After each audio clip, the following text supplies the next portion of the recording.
Nous avons vu précédemment que l'époque du baptême du Saint-Esprit est une saison tout particulièrement pleine de dangers pour le croyant, et que d'autre part, l'essence même d'un réveil, c'est le baptême de l'Esprit. L'aurore d'un réveil est très spécialement le moment favorable à l'action des esprits séducteurs, celui où il leur est le plus facile de pénétrer dans le croyant à couvert de séduction qui aboutissent souvent à la possession. Les époques de réveil sont des temps de crise et de catastrophes possibles. De crise dans la vie des individus comme dans la vie d'une contrée, d'une église ou d'une région. Tant de crise pour l'homme irrégénéré où se décide sa destinée éternelle, selon qu'il accepte ou refuse de se tourner vers Dieu et de se donner à lui. Tant de crise aussi pour les croyants, pour ceux qui reçoivent la plénitude de l'esprit, et pour ceux qui la refusent.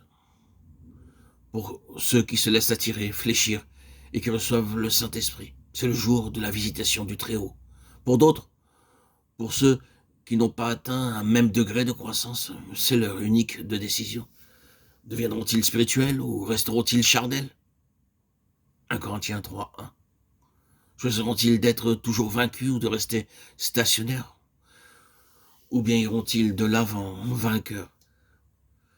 Peu nombreux sont ceux qui traversent cette période sans être plus ou moins victimes des séductions de l'ennemi.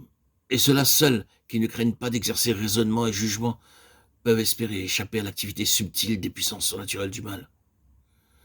Si au moment du baptême du Saint-Esprit, le croyant se laisse séduire par les mauvais esprits, il commencera à descendre vers l'abîme presque aussitôt après avoir atteint le point culminant de son expérience chrétienne.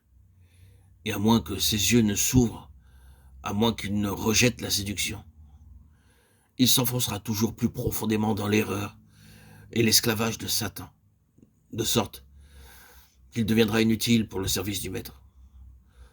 Le réveil est l'heure de la puissance de Dieu, et c'est l'heure que choisit le diable pour travailler ici-bas avec une ardeur redoutable. Cette ardeur redoublée est fréquente dans toute période de crise pour chaque fidèle. La visitation de la puissance divine provoque inévitablement une attaque des puissances surnaturelles mauvaises. Le réveil met en effervescence le royaume de Satan. Il sonne en quelque sorte le branle-bas des légions adverses. Il est comme le signal de leur mobilisation générale. Le réveil en soi, c'est l'heure de Dieu. Alors les cieux s'ouvrent et la puissance divine se manifeste au sein de l'humanité. Puis elle diminue, elle disparaît, et les puissances mauvaises s'affirment chez les individus dans une église ou une région. Et le monde s'étonne de voir les œuvres du diable se développer, là même où Dieu avait agi de façon si manifeste.